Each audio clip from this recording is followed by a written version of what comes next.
여러분 안녕하십니까. 천영호TV의 천영호입니다. 오늘은 김정은이 만약 사망할 경우에 후계자는 누가 될 것인지, 그리고 우리 정부는 어떻게 대응해야 하는지, 이런 문제를 한번 다뤄보겠습니다. 김정은에게 무슨 일이 일어났는지는 아직도 확인된 게 없습니다. 살았는지 죽었는지, 살아있다면 어떤 상태에 있는지 이런 건 아무도 모릅니다. 그러나 이번 6.25 소동을 계기로 김정은이 정말 사망하거나 식물인간이 된다면 우리 정부는 어떻게 대응해야 할지, 이런 문제에 대해서 브레인스토밍은 한번 해볼 필요가 있습니다. 김정은 사후의 권력 승계는 우리가 흔히 생각하는 것보다는 순탄하게 이루어질 수도 있습니다. 김정은이 실질적으로는 당과 군, 정부에 대한 모든 권력을 독점하는 유일적 지배체제를 유지해 왔지만은 형식상으로는 당 중심의 의사결정 체제를 확립해 왔습니다. 후계자가 누가 될 것인지 이런 문제는 당 정치국에서 논의해서 추대하고 당 중앙위원회 전원회의가 추인하는 그런 수순을 거칠 가능성이 많습니다. 후계자는 백두혈통에서 나와야 정통성 시비를 차단할 수가 있습니다. 그 중에서도 당내 서열이 가장 높고 김정은을 지근거리에서 보좌해온 그런 국정 경험이 풍부하고 또 당 조직 지도부 부부장으로서 당의 인사를 장악하고 있는 김여정이 가장 유리할 수밖에 없습니다. 김정은의 삼촌인 김평일 이야기도 나오지만은 김평일은 평생을 해외에서 사실상 귀양살이를 하다가 퇴직 이후에 귀국한 지 얼마 되지 않았기 때문에 북한 지도부 내에 아는 사람이 별로 없고 인맥이 없습니다. 유교적 전통과 남존여비 사상의 잔재가 뿌리 깊이 남아있는 북한에서 30대 초의 여자가 어떻게 후계자가 되며 권력을 설사 물려받는다고 해도 제대로 지킬 수나 있을지 의구심을 가진 분들이 많지만은 신정체제에서는 성별과 나이는 큰 의미가 없을 수도 있습니다. 김일성 교회 교주에다가 북한에 오너면 이런 건 다 초월할 수 있습니다. 후계자 문제는 더 깊이 있게 다룰 기회가 있을 테니까 오늘 이 정도로 말씀을 드리고 우리의 대응 방향에 대해서 좀 얘기를 해보겠습니다. 김정은 6.25에 대응하는데 반드시 염두에 두어야 할 것은 북한이 실전에 사용할 수 있는 핵무기로 무장하고 있다는 사실입니다. 이것이 9년 전 김정일 사망 때와 근본적으로 다른 점입니다. 이참에 북한을 완전히 흔들어서 체제를 무너뜨리고 북한을 접수하는 게 비핵화와 통일의 수건을 동시에 달성할 최선의 방법이라고 생각하는 분들도 계시겠지만은 핵으로 무장한 북한을 군사적으로 접수하는 게 그렇게 간단한 일이 아닙니다. 얼마나 위험한 일인지 모르고 하는 소리입니다. 패배주의로 들릴지 모르지만은 북한을 자극할 운동은 자제하는 게 좋습니다. 후계 체제가 안정될 때까지는 북한 지도부는 극도로 신경이 곤두서 있을 겁니다.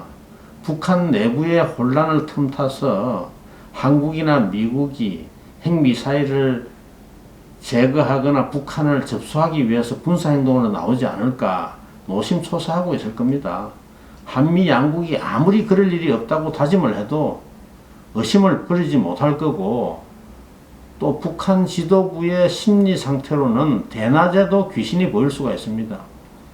북한 지도부가 불안 초조할수록 핵에 더 악착같이 매달리고 별 악의가 없는 사소한 언행도 뭔가 불순한 의도를 숨기는 것 아닌가 의심을 하고, 또 약한 모습을 보이면 업신여김을 당하고 짓밟힌다는 그런 피해의식과 강박관념에 사로잡히게 됩니다. 이럴 때는 강한 모습 보이려고 오버하고 과잉 대응할 그런 가능성이 높다는 사실을 유념해야 합니다. 그리고 북한의 권력 승계 과정이 혼미하고 그 결말이 불확실할수록 강경파가 득세하고 군사적 도발로 내부 결속을 다지려는 그런 충동과 유혹이 커질 수가 있습니다. 바로 그 때문에 민감한 시기에 우리 정부나 미국이 북한을 자극할 언행을 할수록 강경파를 도와주는 꼴이 되고 도발을 부추기는 셈이 될 수가 있습니다. 김정일이 2008년도에 중풍으로 쓰러지고 거기에다가 경제 파탄을 수습하려고 무리하게 시도한 그 2009년도 화폐개혁까지 실패해서 민심이 흉흉할 때 천안함 격침과 연평도 포격이 일어났다는 사실을 교훈으로 삼을 필요가 있습니다. 그래서 북한이 한미 양국의 적대적 의도를 경계하지 않고 안심하도록 하는 것이 가장 중요합니다. 후계 구도가 조기에 정착되고 강력한 유일적 지도자가 등장하는 게 우리에게 불리할 것 같지만은 꼭 그런 게 아닙니다. 후계자와 해결해야 할 과제 가운데 핵을 포기하게 만드는 것보다 더 시급하고 중요한 게 뭐가 있겠습니까? 그런데 그런 결단은 강력한 어느 지도자밖에 내릴 수가 없습니다. 약한 지도자나 분열된 집단 지도 체제로는 못합니다. 북한이 핵을 갖고 있는 한 우리가 원하는 조건으로 통일하는 것은 사실상 불가능합니다. 비핵화가 통일보다 우선입니다. 그래서 새로운 지도부가 정착되는 과정에서 한국이나 미국이 북한의 레짐 체인지에 목숨 건다는 그런 인식을 불식하고 북한이 핵만 포기하면 살 길이 열린다는 그런 믿음을 주는 기회로 잘 활용해야 꺼져가는 평화적 비핵화에 작은 불씨라도 살릴 수가 있습니다. 북한이 안심하고 권력 승계 과정을 마무리할 그런 여건을 만들어주고 한미 양국에 대한 적대감을 부추기지 않으려면 어떻게 해야 할까요?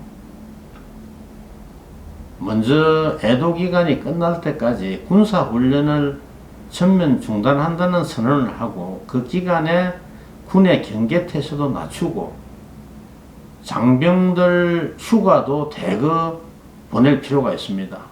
미국도 북한을 자극할 한반도 인근 지역에서의 군사 활동을 잠정적으로 중단하는 게 좋습니다.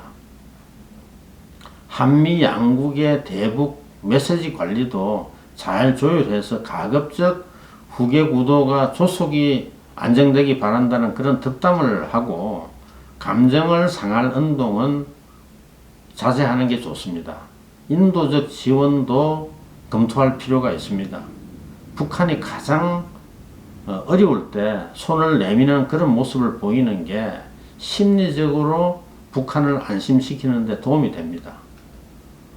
북한의 핵미사일이 무서워서 몸조심 하자거나 알아서 키자는 그런 소리가 아닙니다. 북한을 자극할 때는 분명한 목적과 전략에 따라서 해야지 별 실익도 없이 북한이 불안에 떨고 있을 때 일부러 겁을 줄 필요는 없습니다. 북한 내부가 혼란스럽더라도 대화의 채널을 유지하고 소통을 할 수 있어야 지도부 내의 동향과 의도를 파악하는 데 도움이 됩니다.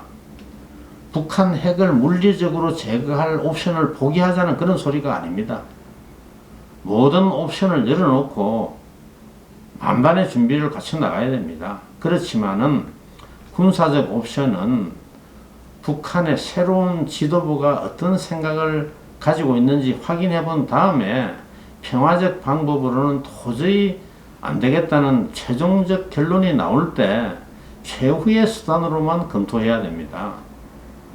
북한의 후계자가 어떻게 나올지 알아보지도 않은 상태에서 북한 내부의 혼란을 틈타서 사용하기에는 너무 위험하고 무모한 선택입니다. 그런데 만약 후계체제 구축이 순탄하게 이루어지지 않고 지도부 내에 격심한 분란과 권력 투쟁이 발생해서 체제 붕괴와 무정부 상태로 이어지면 그때는 어떻게 해야 될까요? 가능성은 많지 않은 시나리오지만은 그런 상황에 대비하는 것을 소홀히 하면 안 됩니다. 북한이 무정부 상태에 빠지고 핵무기 통제 체제가 무너지는 그런 상황으로 갈 경우에는 선택의 여지가 별로 없습니다.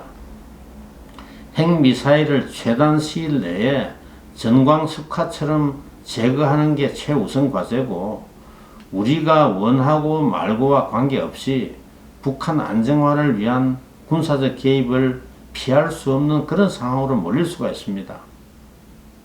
그래서 작게 5029부터 꺼내서 먼지를 털고 또 정밀하게 다시 들여다보고 현실에 맞게 업데이트를 해야 됩니다. 한미 간에도 역할 분담과 원활한 공조를 위한 긴밀한 소통이 어느 때보다 중요합니다. 천영우 TV의 천영우였습니다.